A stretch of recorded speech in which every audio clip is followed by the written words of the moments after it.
তুমি বরং সুখী হও, আমি না হয় দুঃখী হলাম। দুজনে সুখী হলে কেমন হবে বলো?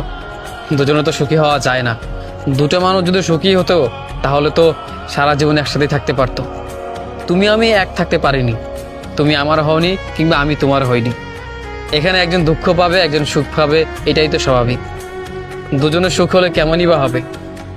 অবশ্য ভালো হতো, হয়তো তুমি সেটা চাওনি। যাই হোক, তুমি সুখী হও, আমি না হয় দুঃখী হই। দিন শেষে দুঃখ নয় আমার থাক, সুখ না হয় তোমারই থাক। তুমি সুখী হও, নিজেকে ভালো রাখো। দুঃখকে নিয়ে না হয় আমি বরণ করে নিলাম, দুঃখকে না হয় আমি মেনে নিলাম। হ্যাঁ, ইচ্ছা ছিল দুজনেই সুখী হব, কিন্তু সেটা আর হলাম কই? সব তো শেষই হয়ে গেল। এখন না হয় তুমি সুখী হও, আমি না হয় দুঃখী হলাম। দিন শেষে আমার দুঃখ না হয় আমার কাছে থাকুক। কারণ হয়তো ভালো আমি বেশি বেশি বেঁচেছিলাম, তাই হয়তো দুঃখ আমাকেই পেতে হবে। বা তুমি হয়তো বেশি ভালোবাসোনি, তাই তুমি দুঃখ নাওনি। তুমি বরং সুখ বেছে নিয়েছো, আর সুখ বেছে নিয়েছো বলেই তুমি চলে গিয়েছো।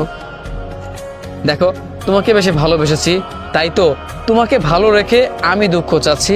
ব্যক্তিগতভাবে আমি দুঃখে পড়ে মরে যাই, তবু তুমি ভালো থাকো, কারণ তোমাকে আমি ভালোবেসেছি বেশি। আর তুমি তোমাকে ভালোবেসেছিলে, আমাকে ভালোবাসোনি। যদি তুমি আমাকে ভালোবাসতে তাহলে তুমি দুঃখ মেনে নিতে, কিন্তু তুমি দুঃখকে না, তুমি সুখকে মেনে নিলে। তোমার এই সুখ দীর্ঘই হোক, এটা একেবারে স্থায়ী হোক। তুমি সুখে থাকো, আমি দুঃখ নিয়ে থাকি।